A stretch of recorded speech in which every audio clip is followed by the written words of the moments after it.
Bienvenidos a La Hora del Museo, el podcast del Museo Histórico Nacional. Identidad, cultura, patrimonio y más. Soy Rocío Muñoz y te invito a un encuentro diario con la historia y sus protagonistas.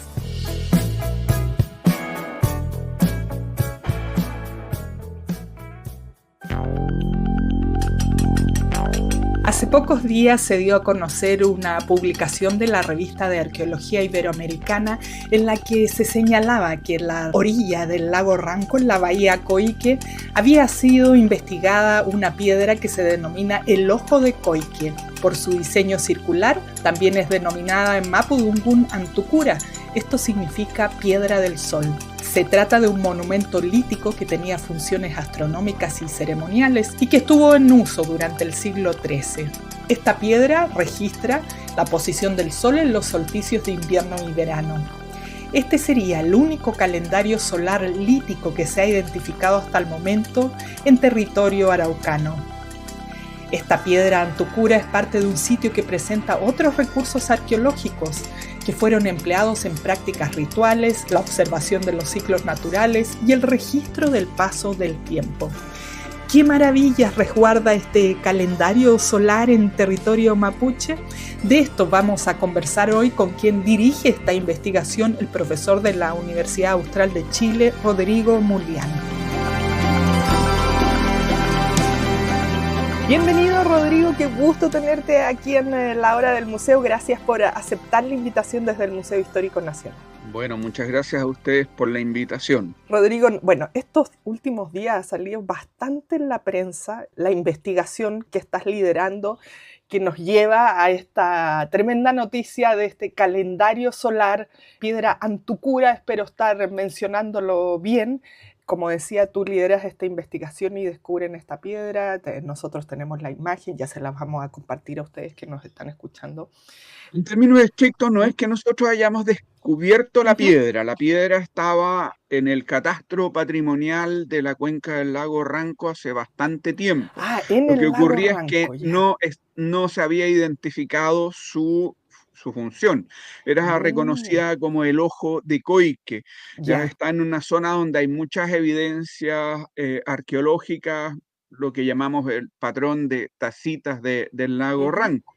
Pero bueno, era una piedra cuya temporalidad y función se desconocía. Lo que nosotros identificamos es la función calendárica de esa piedra y a partir de allí impulsamos la realización de un trabajo arqueológico para poder datar la piedra porque, bueno, su contextualización es relevante, es decir, saber si es que era una piedra reciente, incluso podría haber sido una piedra tallada o elaborada por colonos, ¿no? Claro. Es decir, si era poshispánica o prehispánica, hacía una diferencia bien importante.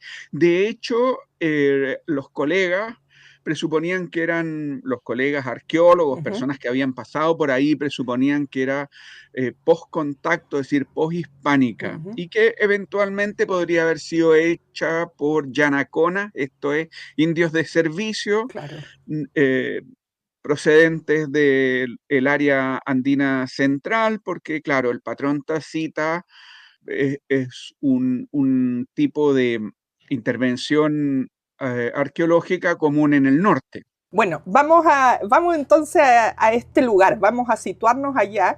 Yo había leído diversas informaciones y no me quedaba muy claro en qué zona estaba específicamente. Ya nos situamos al lago Ranco, entonces, como tú decías, descríbenos esta zona, porque bueno, el lago Ranco es bastante grande, tiene dos grandes asentamientos o pueblos, digamos, en sus extremos. ¿Hacia qué zona, o es mejor no decirlo, era transitado, pasan muchos turistas y no se habían dado cuenta? Al noroeste del lago Ranco es una zona ribereña, son terrazas lacustres y suaves lomaje. Está en un lugar que se denomina Bahía Coique, hacia la puntilla de Bahía Coique, es un predio agrícola de la Sociedad Agrícola Los Corrales, que nos dio las facilidades para poder hacer el trabajo de excavación y luego continuar la investigación sobre las asociaciones astronómicas del sitio, que esa es la tarea en la que continuamos al día de hoy.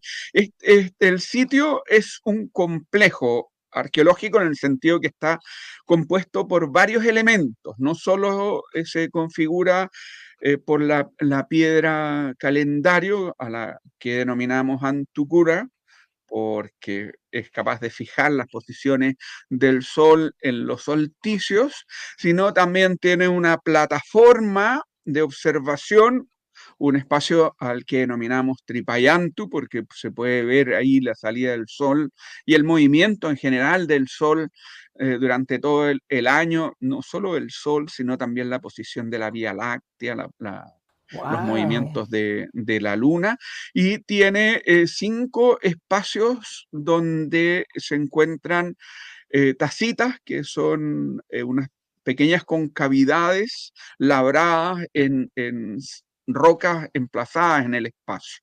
Hay al menos uno de esos espacios de tacita que es bastante grande, digamos, tiene como 32 pozos, pequeños pocitos, cuya función, digamos, eh, se ha interpretado de distintas maneras, porque en algunas partes, digamos, en otros contextos donde aparecen las tacitas, está asociado a la molienda, pero en el contexto mapuche está asociado a ceremoniales, digamos. Es decir, es probable que tenga una función múltiple, es decir, efectivamente sirva para molienda, para el servicio o la puesta de alimentos en el marco de prácticas rituales, ceremoniales, eh, de realización de oraciones. Estoy Está, impactada yo, ¿ah? diríamos, en la ribera noroeste del lago Ranco, desde el sitio, digamos, la parte del sitio que denominamos Tripayanto, hay una visión a la hoya del lago Ranco. Al frente está la isla Huapi, que es un lugar bien importante porque hasta el día de hoy se conserva ahí viva y activa la cultura mapuche, ¿no? Es decir, es uno de los pocos lugares donde aún se habla mapudungún. Digamos, es un espacio relictual de conservación del mapudungún. Eh, Hay allí también un cerro Tren Tren, y desde ese espacio tripayante uno ve el Tren Tren. En la cumbre de ese cerro Tren Tren viven espíritus tutelares, ¿no? A los cuales le piden las gentes ahí de Isla Guapi. En realidad son mediadores, intermediarios con las deidades. Bueno, pero entonces vemos desde ese espacio un paisaje espiritualizado. Luego el sitio está en diálogo, digamos, con la hoya del lago Ranco, que tiene espacios volcánicos bien importantes.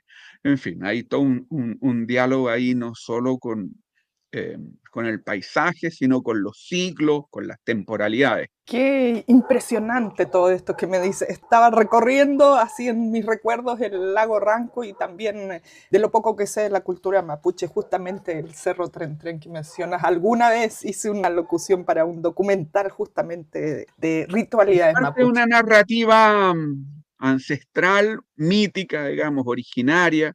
Habla un segundo momento de origen de la humanidad, que se enfrenta a un gran cataclismo representado por la confrontación de dos serpientes. Hay que decir que el espacio, bueno, al norte está franqueado por el volcán Mocho Chohuenco, que tiene dos grandes conos, uno de los cuales colapsó creo que hace 8.000 años, es un gran cataclismo. eh, y al sur hay al sureste hay un enjambre volcánico, ya hay una zona extensa donde hay distintas formas de manifestaciones de vulcanismo. Ya está el volcán Carrán, volcán Mirador, el volcán Los Venados, está el cordón volcánico del Cauye y detrás está el volcán Puyehue, en la laguna Pocura, que es también un cono volcánico inundado. Bueno, y este mito del enfrentamiento de las serpientes está relacionado con esos eventos telúricos enormes, digamos, grandes terremotos que luego vienen asociados al movimiento de agua. Solo para ilustrarlo, ¿no? En el terremoto del año 60, en el lago Maihue, que queda un poquito más hacia el este Claro, del lago más arriba. Ranco, se produjo el derrumbe de un cerro y eso generó una gran ola que fue a dar hacia la ribera este del lago Maihue y inundó espacios donde hasta el día de hoy se hace rogativa. Ahí hay también un chen-chen. Es decir, la existencia de los chen-chen es testimonio de este componente telúrico del paisaje en nuestro territorio.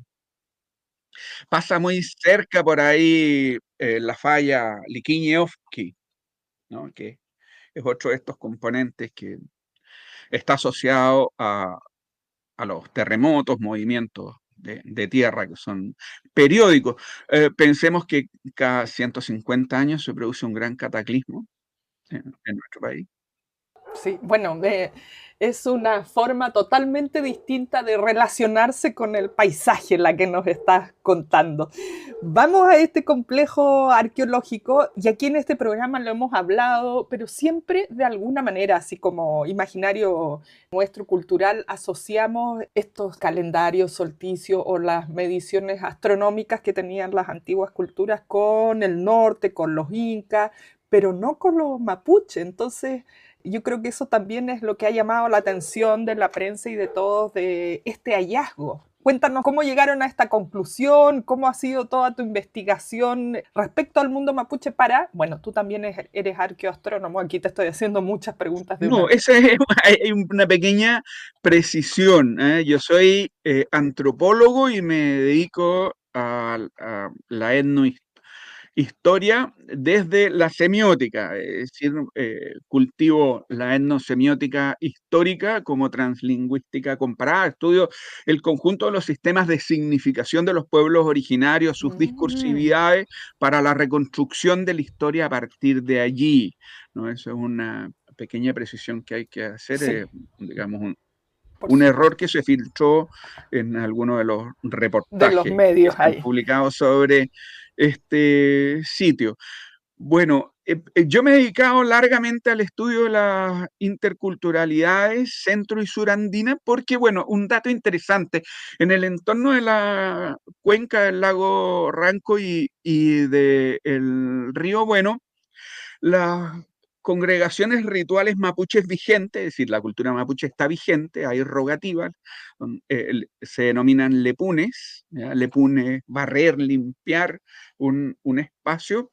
Los miembros de estas congregaciones se denominan a sí mismos camascos. Camasca, la declinación de género está castellanizada, pero es una voz de origen quechua, ¿ya?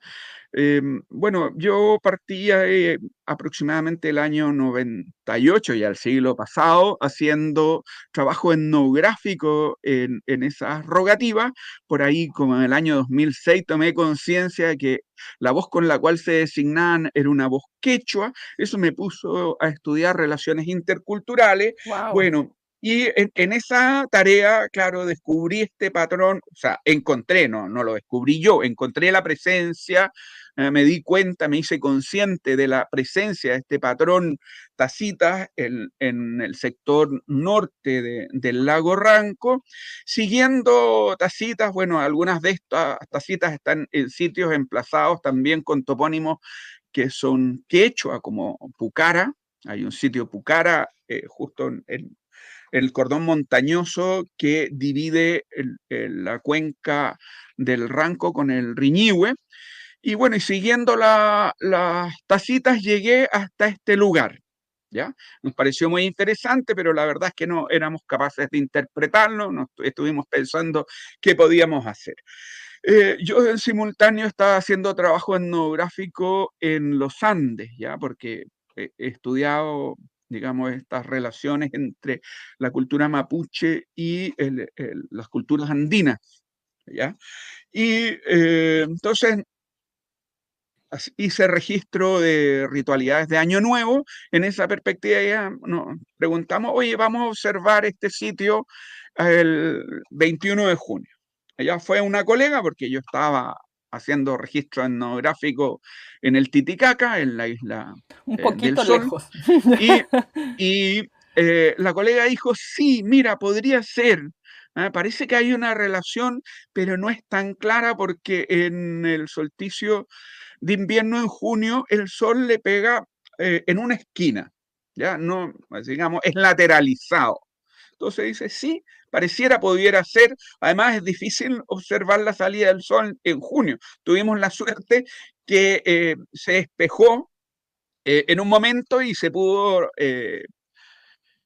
constatar esa asociación, se hizo un registro fotográfico. Entonces dijimos, bueno, vamos en diciembre. Y el 20 de diciembre del año 2018 fuimos allí con un colega arqueólogo y esperamos el amanecer. Estuvimos en el momento de la salida del sol y yo hice un registro fotográfico, capturamos una fotografía que está publicada, digamos, en el artículo y en un libro previo, ¿no? Lo empleamos como portada, eh, donde se advierten los rayos del sol que cortan la piedra antucura, si lo tocan radialmente y se advierte la orientación de la piedra hacia el naciente del sol el 21 de diciembre.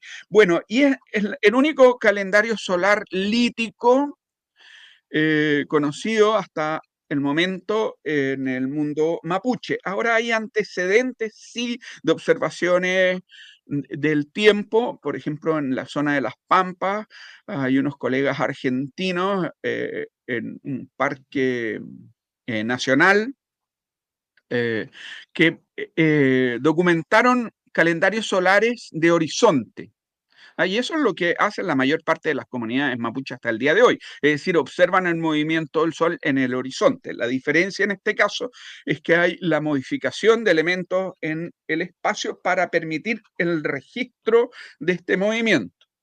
¿Ya? Y esto es un paso adelante, porque eso facilita llevar la contabilidad del tiempo, está asociado luego a las posibilidades de usar esa información para ciclos productivos agrícolas, por ejemplo, Eso te iba a eh, preguntar, ¿ah? Si el uso, organizar el uso del tiempo. claro, si es como calendario como lo usamos hoy, ¿tiene a un sentido a lo mejor espiritual o tiene que ver con el mundo agrícola? Ese es otro componente importante del sitio, ¿ya? Porque en el sitio también hay un gualbe o menoco, es decir, un lugar donde emerge, brota el agua, es un manante y inunda, y está en un espacio que está inundado durante todo el año, incluso durante el verano, pero en el invierno, claro, hay bastante agua y eso también varía según la intensidad de las lluvias cada año, pero estos espacios inundados, estos espacios donde hay manantiales, son considerados por la cultura mapuche conectores. En realidad son espacios sagrados. Habitualmente las machis van a buscar la huen, es decir, hierbas medicinales allí, pero además se considera que son portales, es decir, sitios que conectan diversos niveles del universo mapuche, donde habitualmente están emplazadas entidades espirituales. Estos son los ñen mapu, ¿ya? Que pueden tener distinto carácter. En ocasiones son entidades espirituales abstractas de la naturaleza, en otras son personas devenidas en espíritu, ¿ya? Como los espíritus que están en el cerro Chenchen, que se ve desde este sitio, ¿ya? Tripayantu y Guillifma, una pareja de personas que quedaron ahí capturadas por paisaje, en ese paisaje que contiene un portal, y eso los transforma en mediadores. Esa ese patrón de concepción, de relación con espíritus de personas emplazadas en el paisaje, es decir, que han entrado en portales que conectan diversas dimensiones del mundo, está extendido en el lago Ranco y en el río Bueno. Es uno de los patrones característicos. Si tú ves además cómo se denominan algunos de estos espíritus, ahí en la isla Huapi, Tripayantu, Tripay-Antú es la salida del sol. Eso está dando cuenta de la importancia que tiene el sol, de la observación del sol. Hay otro espíritu bien importante que queda en la cuenca del río Pilmaiquén, que es uno de los tributarios del río Bueno, ¿ya? Que es Quintuante, hoy día castellanizado. Es el que busca el sol, ¿ya? Y eso va dando cuenta de la importancia que tiene el sol. Y hay una cosa que es interesante, ¿no? ¿Cómo se llama el sol en la cultura mapuche? Que es Antu, y su semejanza, cómo se llama el sol en la cultura puquina y en los pueblos de habla quechua, que es Inti Antu. ¿Ya? Luna, que es otro de los elementos que se observa y que está controlado por la piedra, en el sentido que hay alineaciones, posiciones de la luna que también quedan registradas en la piedra. Eso estamos recién eh, registrándolo. Y, se denomina Cuyen en Mapudungún y en quechua es Quilla. En Muy variantes del similar. mapudungún es Quillen, es decir, hay semejanzas, pero no solo hay semejanzas nominales, sino también en las representaciones sociales que están asociadas, que están vinculadas a Sol y Luna. ¿Ya? Sol es Chao Antu, ¿ya? Es Padre Sol. Luna es la Ñuque Cuyen, es la madre Luna. Y ese patrón de género divinizado es común a los pueblos del Ande. Los calendarios también. Bueno, lo que hace la piedra es mostrar un tipo de calendario que está vigente en el mundo mapuche, que va desde el solsticio de invierno, el Huechipantu, ¿no? Al solsticio de verano.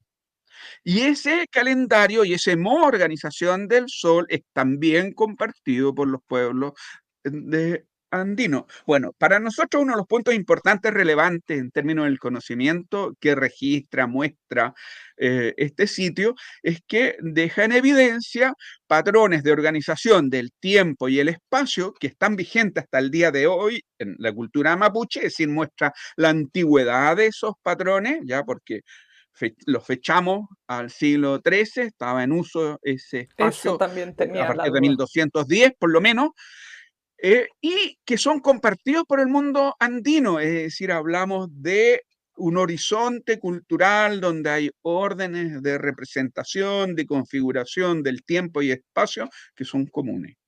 Siempre pensamos que, no sé, el camino del Inca llegaba hasta el Cerro Chena o qué sé yo, hasta el Maule, unas últimas investigaciones. Pero esto demuestra que hubo un intercambio cultural, o no sé si lo demuestra, pero abre esa puerta, digamos que hubo contacto entre, tú mencionas quechua, mapuche, Y eso es lo interesante. que venimos sosteniendo hace bastante tiempo. No somos los primeros ni los únicos que lo hemos sostenido. Hay insignes investigadores que han planteado esta conectividad. María Esther Greb, entre otras, una gran antropóloga chilena, Tom Dillingham, que es un destacado arqueólogo norteamericano.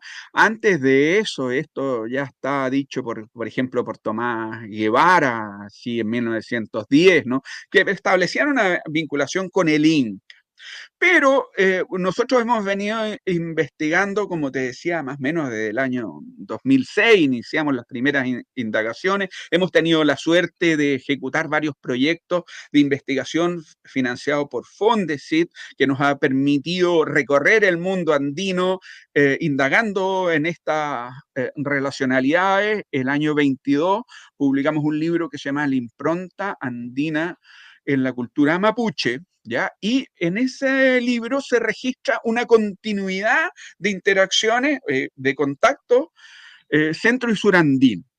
Esto, por ejemplo, en el lenguaje, no solo en los quechuismos, sino también en puquinismo. Una cosa interesante es que Inti no es solo una voz quechua, sino que es una voz puquina. Puquina es una antigua lengua andina, hoy desaparecida.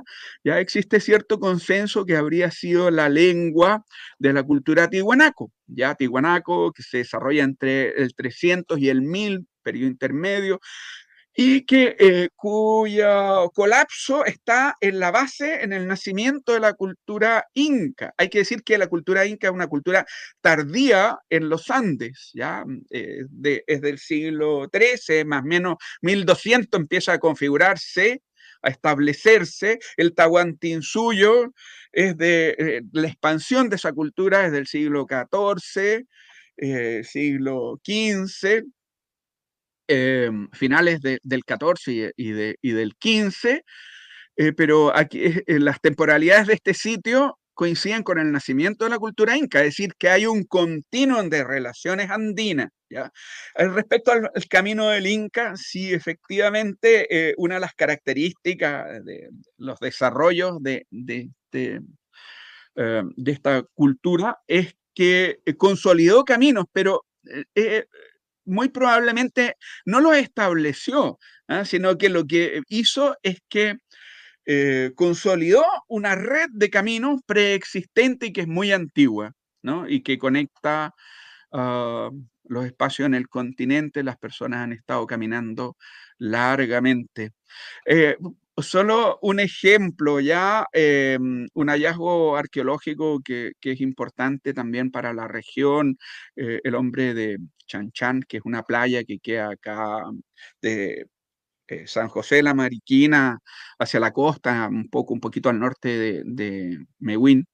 4000 años antes de Cristo, tiene objetos que vienen desde el sur de la Patagonia, es decir, que se mueven miles de kilómetros, ¿ya? Es decir, los seres humanos tienen relaciones unos con otros, se mueven objetos, tenemos una tendencia a reproducir patrones que observamos en otras partes, en fin, eso es procesos de mímesis, a través del cual se van difundiendo patrones. Rodrigo, bueno, ustedes investigan todo esto, esta piedra que había sido utilizada como calendario. ¿Tienen planeado seguir indagando esta zona? ¿Qué se viene ahora? Me imagino que esto también abre muchas interrogantes. Bueno, toda la cuenca del lago Ranco es una cuenca patrimonio, hay muchas relaciones que están ahí, sí, se puede seguir profundizando. Bueno, en este rato tenemos pendiente escribir sobre el discurso del paisaje desde ese espacio, profundizar nuestra etnografía de algunos temas que están ahí. Bueno, lo que es muy interesante de este sitio, lo podemos concebir hoy día como una especie de laboratorio natural, pero un laboratorio natural del siglo XIII, es decir, un espacio donde los pueblos originarios estaban estudiando los ciclos de la naturaleza y el curso del tiempo, el movimiento de los astros, ¿ya? Es decir, hay mucho conocimiento que todavía está por develarse allí respecto al grado de conocimiento que implica la organización de ese espacio. Bueno, una de las cosas que nos gustaría, que estamos promoviendo, pero depende, digamos, por supuesto, de la disponibilidad de quienes son los propietarios del sitio, es que este espacio pueda servir a procesos educativos, particularmente ahí en la cuenca del lago Ranco. Pero estamos confiados en que así será, porque hemos recibido siempre una buena acogida y facilidades para la investigación. Eh, y bueno, creemos que este debiera ser el uso social de este espacio que es único, ¿no? Hasta el momento. Esto no quiere decir que no haya otros lugares iguales, sino que hasta el momento no se han podido encontrar. Y sí tiene codificada mucha información y conocimientos, hay muchos elementos que están implicados en ese diseño, en modo organización, el modo como dialoga además ese lugar con otros sitios. Toda la ribera eh, noroeste y norte está profusamente señalada por la presencia de restos arqueológicos. ¿Ya? Muestra una intensa ocupación. Bueno, los cronistas cuando llegaron a este espacio decían que el lago Ranco estaba intensamente poblado, tan poblado que había Ah, incluso población que vivía en la isla Guapi, y entonces se movían en canoa. qué increíble. Y hoy día lo vemos, bueno. Ahora, en nuestra línea de investigación, nosotros estamos tratando de impulsar esta perspectiva que es la etnosemiótica histórica como translingüística comparada en la perspectiva de estudiar la historia de las primeras naciones, es decir, la historia prehispánica. Diríamos que nuestro país, incluso nuestro continente, vive un poco de espalda a esa historia. Tendemos a reconocernos y a saber más de la historia de la antigua Grecia, de Egipto, del Mediterráneo, de Europa, que de la historia de nuestro propio continente. ¿Ya? Y a través del estudio de la Totalmente. información que está en los distintos sistemas de significación, es posible avanzar, ¿ya? En la elicitación de los discursos de estas poblaciones, y a través de la comparación de los patrones y las representaciones multimodales de estos discursos se puede poner en evidencia similitudes, por lo tanto, contacto, convergencia o deriva de un punto común, también variaciones dentro de los pueblos que hablan una misma lengua, y eso nos da cuenta un poco, es una forma de registrar la historia cultural de las primeras naciones de este continente. Totalmente, y que es cierto esto que dices, que a veces conocemos más o estamos más interesados, los fondos se van a historias que están súper lejanas nuestras en vez de indagar el pasado de nuestro territorio.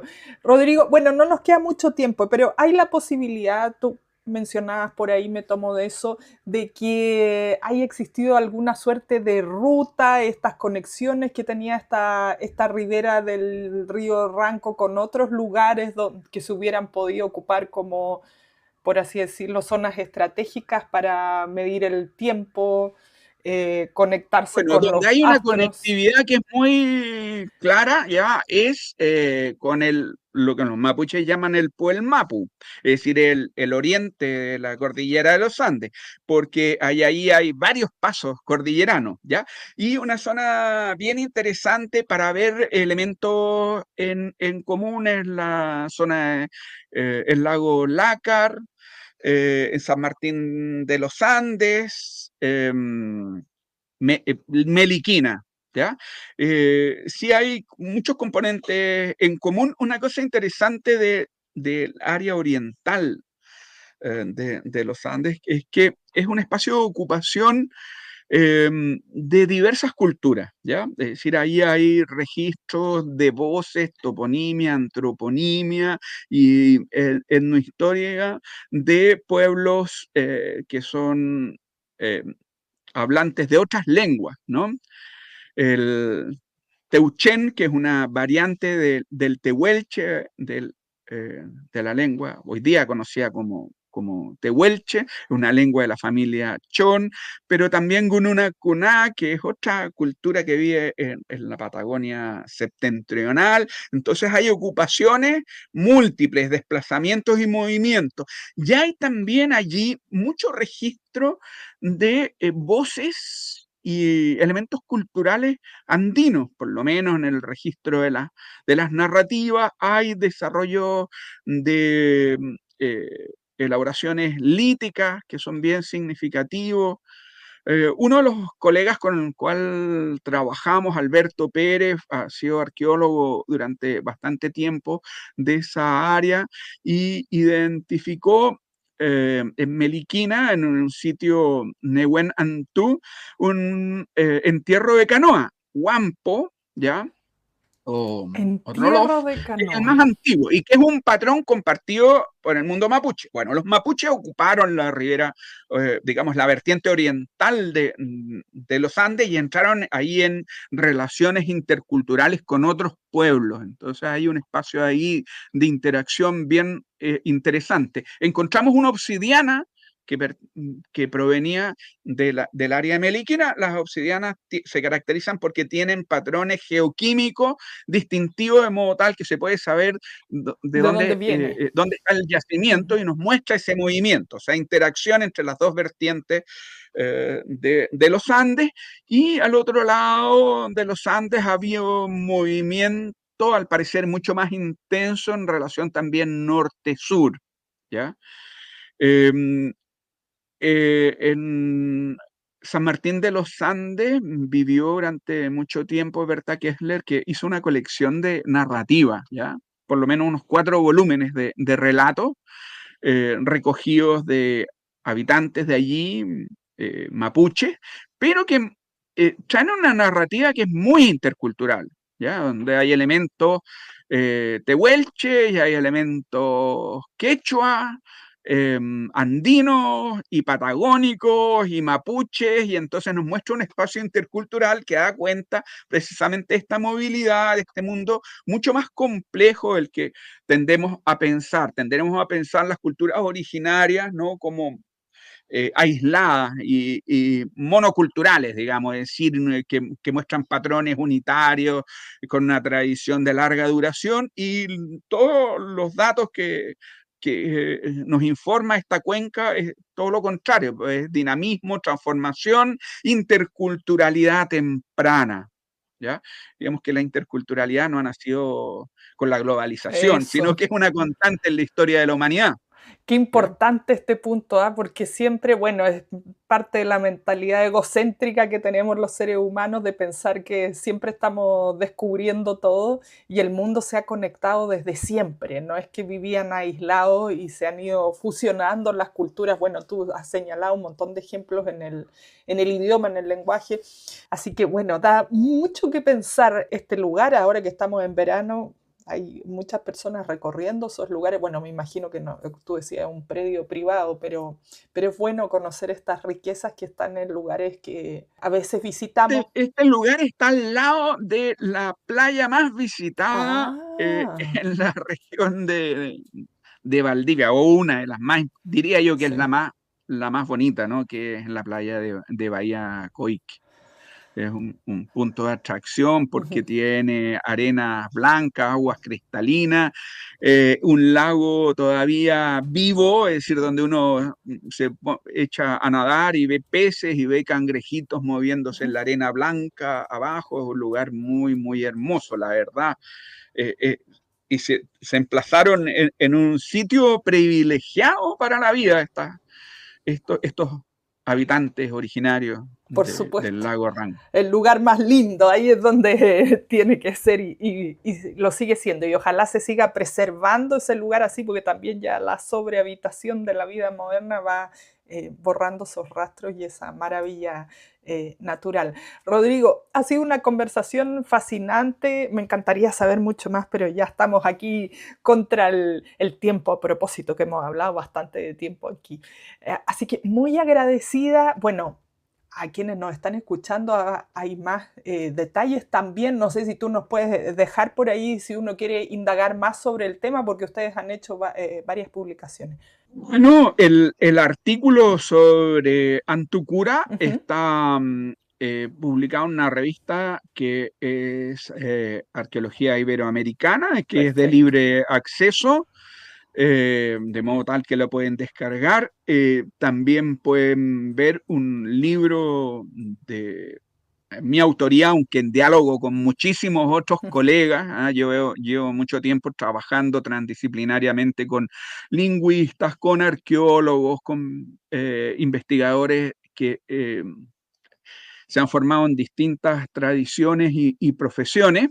¿Ya? Este libro se llama La impronta andina en la cultura mapuche. Espectacular. Y también circula en internet, y si ustedes van allí, me buscan, por ejemplo, en Orchid o eh, en las páginas como por ejemplo academia.edu, van a encontrar, o ResearchGate, van a encontrar bastante información sobre este tema, particularmente las interculturalidades prehispánicas centro y surandinas.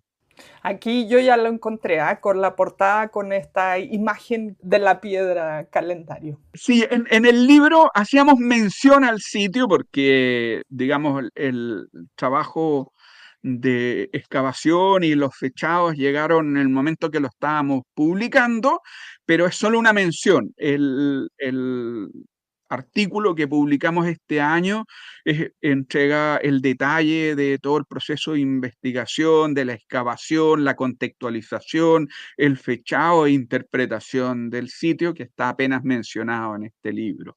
Pero en el libro había un artículo se denomina correlatos en las constelaciones semióticas centro y surandina, y entonces en ese artículo incorporamos esta información emergente que ahora damos a conocer en detalle.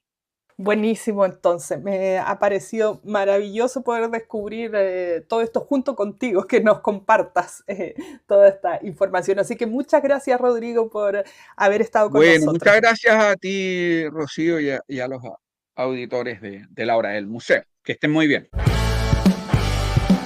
Esto fue La Hora del Museo, un encuentro cotidiano con nuestra historia, el podcast del Museo Histórico Nacional.